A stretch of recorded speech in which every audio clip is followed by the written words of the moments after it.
Bismillahirrahmanirrahim. Assalamualaikum warahmatullahi wabarakatuh.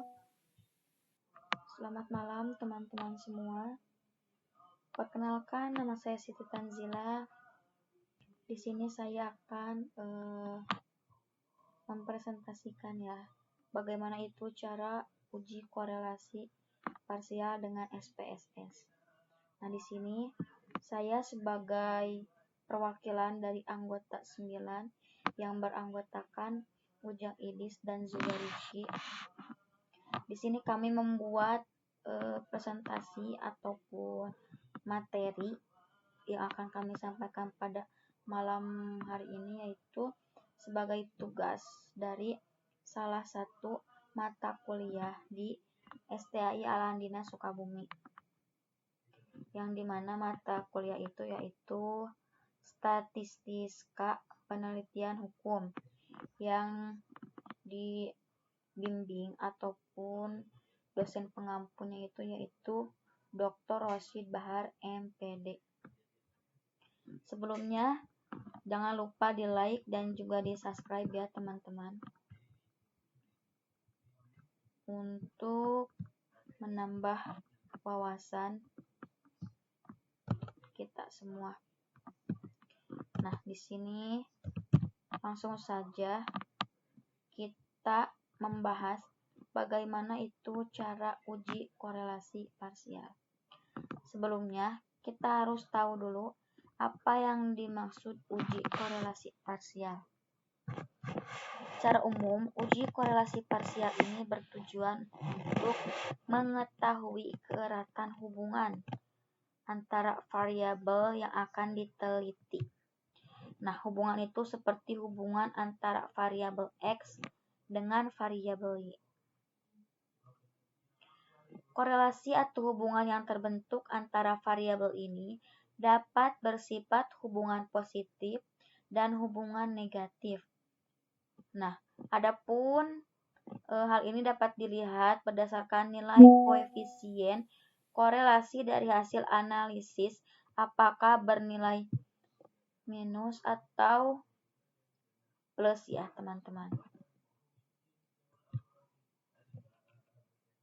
Nah, adapun selebihnya ini hanya tinggal teman-teman baca saja ya untuk memahami lebih lanjut, agar video ini tidak terlalu lama ya teman-teman. Nah, selanjutnya, uji korelasi parsial ini disebut juga dengan analisis korelasi Pearson dengan variabel kontrol atau variabel pengendali yang diasumsikan nilainya tetap ataupun konstan. Penggunaan variabel kontrol ini dalam analisis korelasi bertujuan untuk mengetahui apakah hubungan yang sudah terbentuk antara variabel X dengan variabel Y dipengaruhi oleh variabel kontrol tersebut atau tidak. Nah, ada juga di sini persyaratan uji korelasi parsial ini untuk analisis data ya. Yang pertama ada masing-masing variabel penelitian menggunakan data berskala rasio atau interval ya. Nah, yang kedua ini yaitu karena uji korelasi parsial merupakan bagian dari statistik parametrik, maka data penelitian harus berdistribusi normal. Nah, adapun di sini yaitu derajat keeratannya ya. Derajat keeratan hubungan dalam uji korelasi. Nah, dalam derajat keeratan ini ada pertimbangannya ataupun nilai koefisien yang sebelumnya telah disampaikan itu berasal ataupun mulainya dari angka 0,0 sampai 1,00 ya teman-teman. Nah, dari tahapan 0,0 ini ada dari level ataupun tahap yang sangat lemah sampai ke hubungan ataupun tahap yang sempurna. Nah, itu. Baiklah, langsung saja kita ke contoh ya. karena tadi juga sebagaimana yang telah sampaikan bahwa di sini kita akan memberikan atau membahas mengenai cara uji korelasi parsial ya. Jadi itu berhubungan dengan contoh. Di sini saya memilih ataupun mengambil contohnya ini, yaitu seorang dosen ingin mengetahui apakah ada hubungan erat antara IQ dengan nilai IPK mahasiswanya dengan motivasi belajar sebagai variabel kontrol ya. Nah, di sini jadi variabel kontrolnya ini kita mengambil pada motivasi belajar ya. Nah, dan di sini juga saya itu mengambil datanya itu untuk 15 orang. Ya, 15 orang ataupun 15 mahasiswa sebagai sampel atau responden penelitian. Nah, itu tabelnya seperti ini ya. Saya sudah berikan contohnya. Biasa saja sebenarnya. Ada nomor, ada IQ juga, ada IPK juga tadi, dan ini yang terakhir adalah motivasi yang tadi disampaikan sebagai variabel kontrolnya. Nah, langsung saja kepada langkah-langkah untuk cara uji korelasi parsial di SPSS. Nah, yang pertama ini, langkah yang pertama yaitu kita buka dulu aplikasi SPSS-nya, lalu klik variable view. Selanjutnya yaitu hanya cukup mengisi pada kolom nama, desimal, dan label juga measure. Sementara untuk pilihan yang lain biarkan tetap default ataupun seperti itu saja. Jadi tidak ada yang kita ubah. Nah, langsung saja kita buka ini ya. Kita buka di SPSS-nya. Langsung seperti tadi yang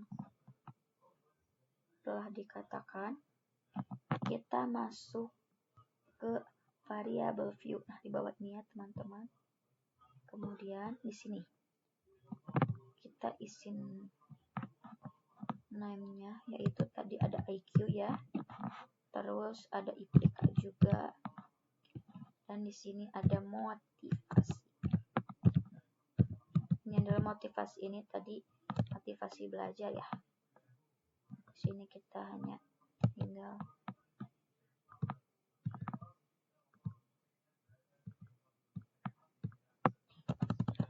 ya. Di sini kita hanya perlu mengisinya dengan motivasi saja. Kemudian jangan lupa ini desimal.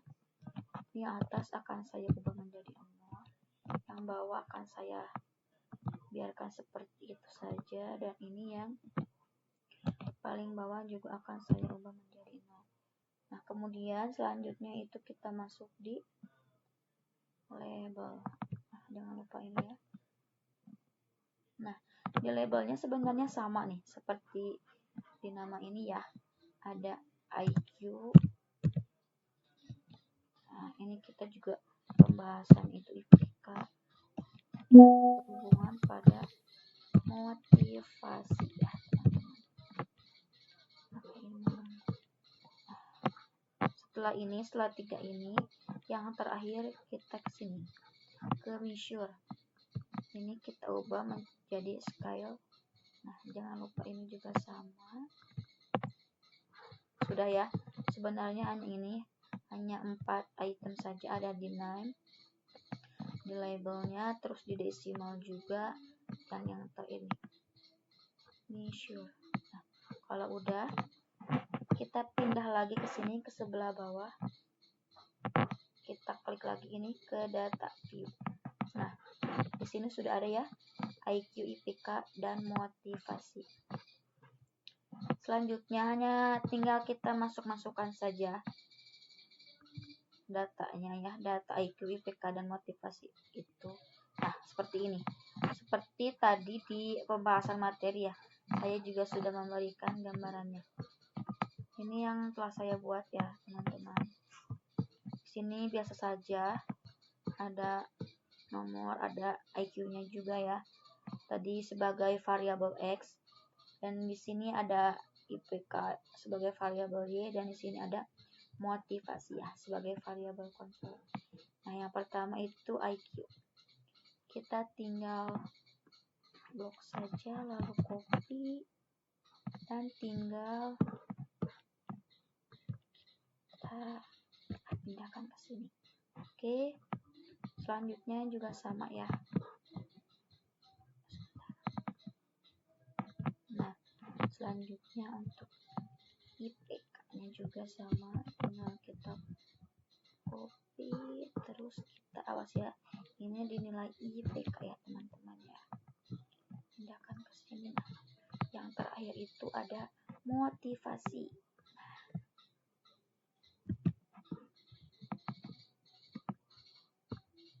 Oke, ini tinggal kita tambahkan juga ya. Nah, sudah selesai ya. Ini ada IQ dengan datanya itu penilaiannya seperti ini. Dan juga ini sebelah sini ada IPK dengan datanya ya, penilaiannya ini, dan juga di sini ada motivasi beserta dengan penilaiannya. Nah, jika sudah seperti ini, kita masuk ataupun kita klik ini nih, langsung saja ya.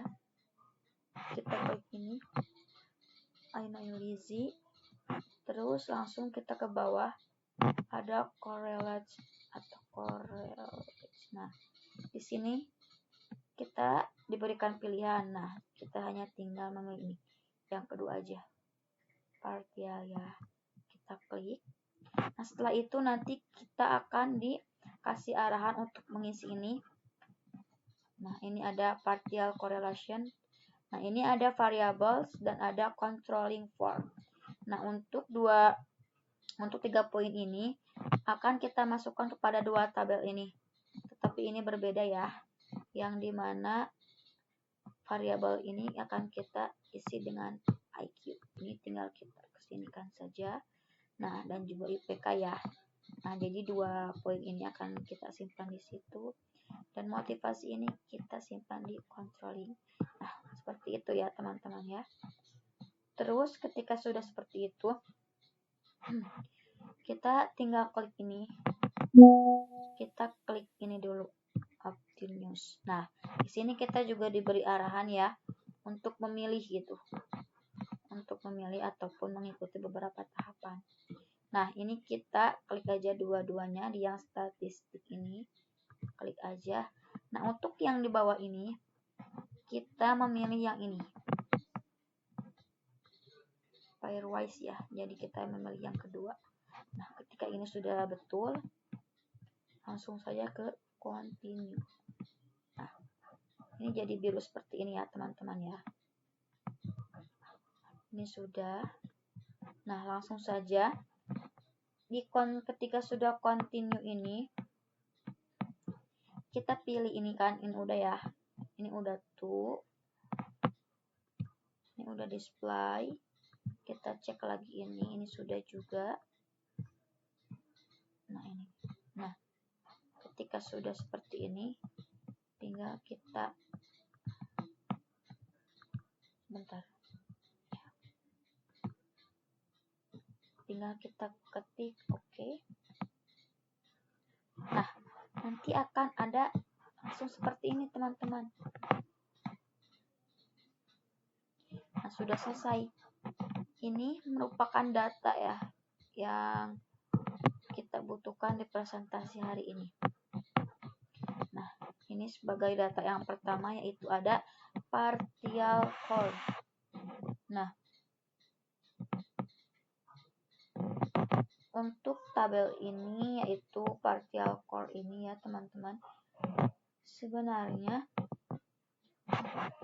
ini kan ada apa itu? Ada 3 ya. Ada 3 ini juga 3 poin. Ada mean, STD defined ataupun nilai N ini ya.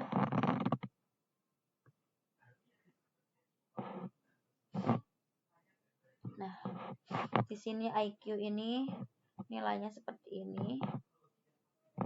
Berarti ini menunjukkan sudah rata-rata ya teman-teman ya.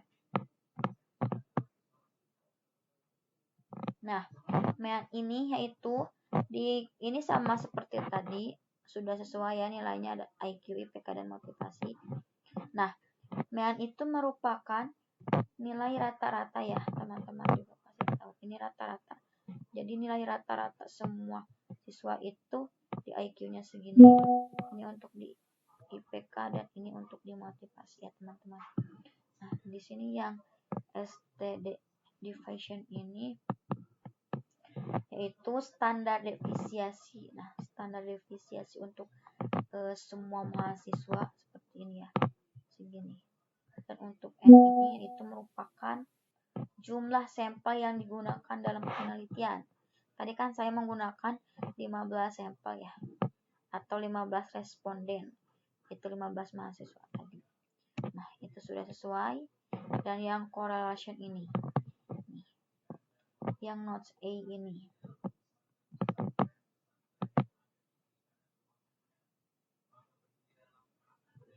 Ini sudah sesuai ya.